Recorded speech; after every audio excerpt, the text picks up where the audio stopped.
Hi, my name is Leah Krohn. I work on the principal-based management team at Stand Together, and in this video, we're going to get tactical. We're going to talk about examples of how you can use your organizational values in the process of hiring folks who join your organization. Now, I'll share with you the specifics of the approach we use here at Stand Together. It's one that I've used for almost 20 years in the various leadership positions that I've had here, and one that we expect all staff who participate in interviewing to use as well. But I'm sharing my approach not to tell you that this is the way you have to do it, but rather to help you see an example. One that can help you assess what it could look like for you to apply similar principles and points of view in your own hiring practices. What are those points of view then? Well, we've got two assumptions about the world that are foundational to our PBM approach to selecting talent. So let's jump in. The first point of view that we're going to talk through is that if you don't know what you're looking for, you're not likely to find it. Because of that, we've identified areas that we want to focus on in every interview. And then we apply the principle of ownership to assign owners to those focus areas, meaning that they're responsible for evaluating a candidate's potential alignment in that area. The second point of view is that the best predictor of future behavior is past behavior in similar situations. Because of this, we use an approach called behavior-based interviewing. It inspires and asks that candidates share stories of what they've done in the past, allowing interviews to evaluate the candidates' behaviors in those stories against the details of their assigned focus area. This is in contrast to using hypothetical questions. For example, if I anticipated that a position that I was hiring for might manage an intern, I could say something like, in the event that you hired an intern, what would you do to set them up for success? Or in contrast, I could ask the candidate, using a behavior-based methodology, to tell me a real story about how they supported a new colleague joining their team in the past. By asking for real stories, the candidate shares exactly what they did, the details of what worked and what didn't work, and what they learned from it.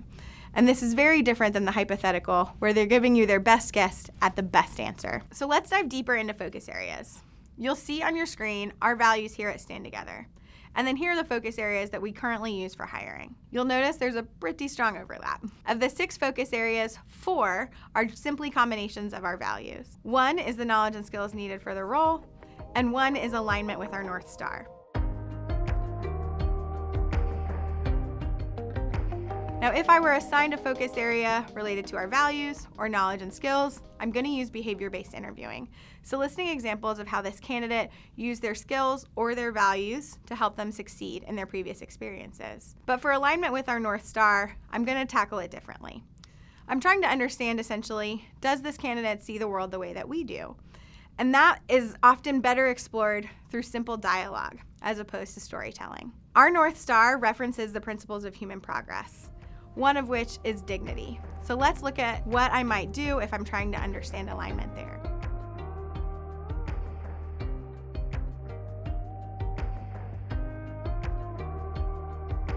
One way to do this is explore the way that the candidate views people who are experiencing hardship or challenges.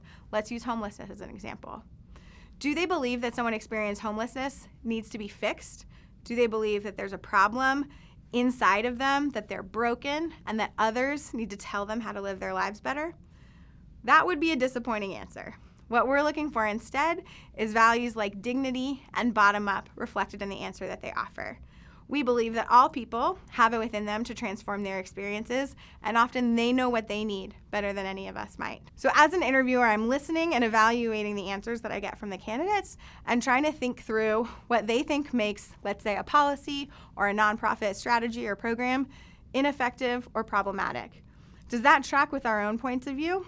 Do they use the same language as us? That's not what's most important. Is the substance of what's important to them aligned with the substance of what we care about at Stand Together? So here's what behavior-based interviewing combined with focus areas might look like in action.